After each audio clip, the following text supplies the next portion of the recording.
Welcome back to another episode of 40 Facts About the 40K Universe. I am your host, Gershwin, and you are watching One Mind Syndicate. Today we do something a little bit different. We're going to be talking about the Space Marines, but specifically, what does the Ministorum, in other words, what does the religious belief of the Emperor, or the religious beliefs of the Imperium, think about the beliefs of the Space Marines? Because as we all might know, the Space Marines don't worship the Emperor the same way that the Imperium at large worships the Emperor. So this is an actual report created, it's a transcript created by Balthasar von Hebel, a Ministorum envoy who went to study various Space Marine chapters. This was found in an old school Ultramarines Codex, and I thought it was really interesting because it's like the actual words of the envoy as far as like what he sees within the Space Marines. So I wanted to share that with you guys. So with that said, let's see what the Ministorum thinks about the beliefs of the Adeptus Astartes. My first finding upon studying the Adeptus Astartes was the somewhat uncooperative, some would say even purposefully obstructive nature of the Space Marines. Although given formal commission by the ecclesiarchy itself to investigate the religious practices of the Adeptus Astartes, I have been forced to form most of my conclusions from speculation, hearsay, and casual observations. Of the 12 Space Marine chapters approached, only 3 responded directly, and of those, the information passed on was brief in the extreme. However, despite these obstacles, I have formulated a number of preliminary conclusions, as follows. Like all faithful citizens of the Imperium, the Space Marines give due reverence to the Emperor of Mankind. However, here their orthodoxy ends, for it is rumored that they perpetrate the most unholy of blasphemies and heresies. It is said that they do not worship the benevolent Emperor as the god he is, but instead give their praise to him only as the founder of the Imperium and their creator. As if this was not heinous enough a crime against his most holy Emperor, they commit yet more heresy. Not only do they worship the Emperor, blessed he for all eternity, but they also raise their voices in prayer to their Primarch with equal vigor. They offer up praise for the founding of their chapter and the gift that the gene seed from their Primarch, which sustains them. The manner of this praise takes a different form in every chapter, although chapters with a common genealogy will often adhere to similar beliefs and traditions. In many cases, these rites are barbaric in the extreme. Sacrifice is not uncommon in many chapters, with the warriors proving their martial prowess against various beasts in bloody combat. The exchange of blood between the Space Marines is also a frequent occurrence, particularly those chapters which have descended from the original Blood Angels Legion. Captured banners are paraded, the heads of defeated foes exhibited, and the manner of their capture or defeat recalled with grim detail and fascination. In all matters religious, the Space Marines emphasize their own prowess and conquest, giving thanks to the Emperor and their Primarch for bestowing them with their martial gifts. Some chapters' practices date back from their founding, and are laid upon the foundation of heathen beliefs practiced on their home planet. Ritual scarring, tattooing, and the dabbing of paint on the body are common themes amongst those chapters, which draw their recruits from the semi-civilized worlds of the Imperium. For instance, the Salamanders, raised from the volcanic ash-laden world of Nocturne, follow the Promethean cult. Offerings are burnt in sacred fires, and intricate, harmonious chants recite the chapter's achievements, giving praise to the Emperor and Vulcan. Amidst the glow of the lava flow, they smear allegiances to the Emperor, branding themselves using red-hot iron with various symbols of their devotion and victories. The Rampagers chapter descended from the White Scars Legion, who themselves drew upon the nomadic warriors of Mundus Planus, scar themselves in a long ceremony known as the Blooding. Facial scars are a matter of rank and prestige amongst the Rampagers, and the gathered blood from their ritual wounding forms part of the celebration feast that follows. The belief of the chapter is perpetuated by the chaplains. These fierce devotees to the chapter's cult lead the prayers and rituals and exhort their comrades to act as valor on the battlefield. I was unable to converse with any chaplain directly, but they are said to be ferocious individuals, of fierce heart and temperament, quick to anger, but also watchful of the souls of their battle brothers.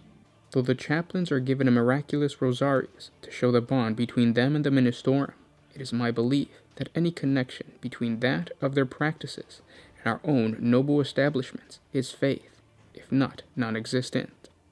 And those were 40 facts on the transcript of the beliefs of the Ministorum towards the Adeptus Astartes. I hope you guys enjoyed this video. Like I said, it's different than what we're used to creating. This was really just a transcript that I read to you guys. It's interesting, and I really wanted to share it with you guys because it gives you guys a view as to how the Ministorum, they understand that the Space Marines are not doing what they're supposed to be doing as far as what the Imperial Creed states, but they can't do anything about it.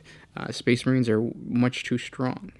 To understand why they can't do anything, we kind of have to look at the history of Space Marines and the Imperium during the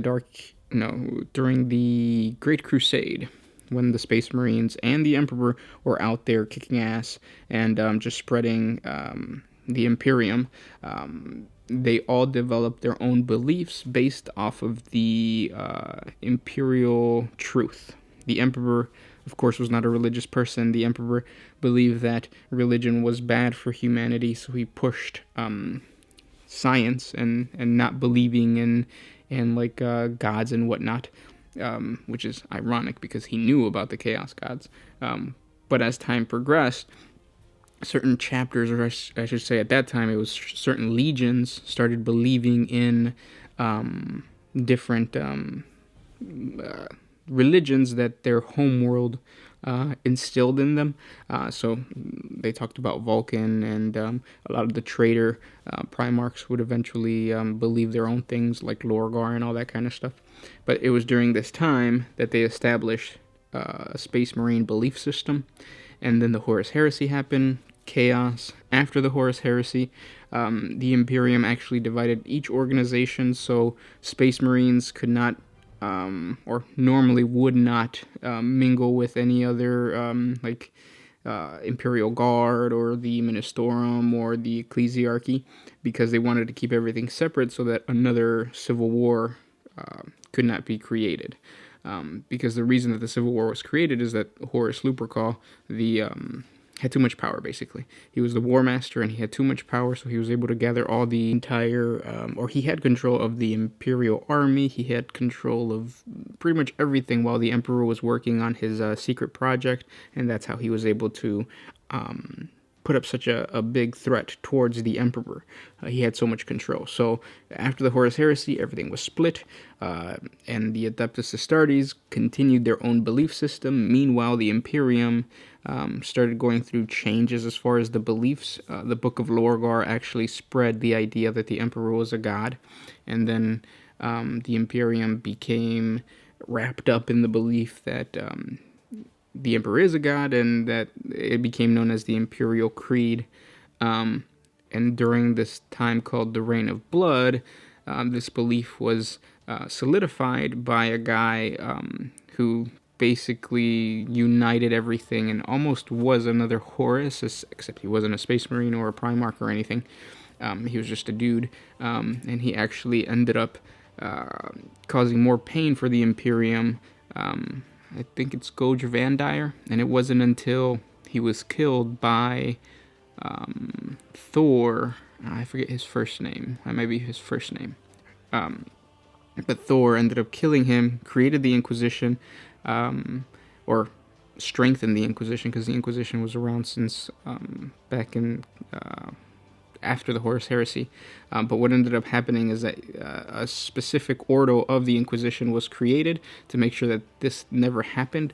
But the Imperial Creed was seen as a way to control humanity, because now they all had a centralized belief system that continued and spread and strengthened to form the Adeptus Ministorum, and then the Ministorum has control of pretty much all regular civilian life. But when it comes to the Adeptus Astartes, who have always been separate since after the Horus Heresy, then it became like this weird thing where they don't share the same beliefs, but they can't do anything about it. Now, there is exceptions to this. The Black Templars are one of the chapters that actually does believe that the Emperor is a god. It's funny that they're not chaos, or they haven't been tainted by chaos, even though those teachings were the same as what Lorgar spread to his word bearers. But yeah, they're just Sigismund, their founder, was pretty badass, I guess. Now, it's interesting because in the beginning you see how like the Space Marines didn't really want to cooperate with the envoy, and that is because Space Marines, even though they're supposed to protect humanity and they're supposed to protect the Imperium, they're still cocky. They're superhuman beings. So a lot of Space Marine chapters, with the exception of a couple, like the Salamanders have a lot of good lore, but the exception with the Salamanders is that they actually see humanity is beneath them, so they kind of don't really talk to them when they go into battle. They do their own thing. Sometimes they coordinate with the Imperial Guard, but most of the time they see the tactics of the Imperial Guard as foolish or just a burden on them. They would much rather go in there kick-ass than have to go in there with basically one hand tied behind their back because they have to worry about the Imperial Guard kind of thing. But then that spreads to everything. So just like talking to them is not something that they like to do. With exceptions again. The Ultramarines are one of the exceptions. They actually go into the political government of most of Ultramar. So most worlds in Ultramar, the Space Marines, the Ultramarines actually have some type of influence on them. And now with Guilliman around, I'm pretty sure that has spread, because rumor has it that the Primarch Guilliman is actually bringing his Ultramarine chapter to Legion strength, which is why it makes sense that Calgar would still exist and why he should become a Primaris, because, well, other than the fact that GW makes money, but with him being a Primaris, now he could lead other Primaris units and whatnot, because it's not that simple Ultramarine company. It's now Legion size, or it's becoming Legion size, which is cool. I hope you guys enjoyed this video, and I hope you guys enjoyed my rant about just the history of the Imperium in a quick little snapshot. If you guys have any questions about this, just comment down below, or if any video ideas pop into your mind, let us know and we'll try to create a video for you. I hope you guys enjoy these type of rant videos, especially when it comes to the history. I think it's easier to just rant about the history of 40k than to actually sit down and create a history video. I tried doing that for the Imperium, and it's hard. It's really, really hard because there's so much details that I feel like if you just talk, you miss a lot of those details, but you get your point across, I guess. Whereas you can't have that in a structured lore video. I'll still try to create both, but yeah. If you guys do like these videos, don't forget to share them with your friends. If you want to support the channel, we have a Patreon. If not, legally I can't tell you not to skip the ads, but if you don't, or if you do skip the ads, you're not helping us out, I guess. But yeah, thank you guys so much for watching. Oh, and I forgot to announce the Blackstone Fortress winner. So the Blackstone Fortress winner is this guy. Or gal. If you have won, hit us up on Instagram or Facebook, or our email address. Our email address is onemindsyndicate1@gmail.com, and let us know your address and we'll be able to ship that to you. If you didn't win, don't worry. December is here. We're going to be doing a lot of giveaways for starter box sets. We're going to buy them this week and probably come out with giveaway videos next week. So thanks for listening to me, guys, and I'll talk to you tomorrow. This was Gershwin with One Mind Syndicate, signing out. Always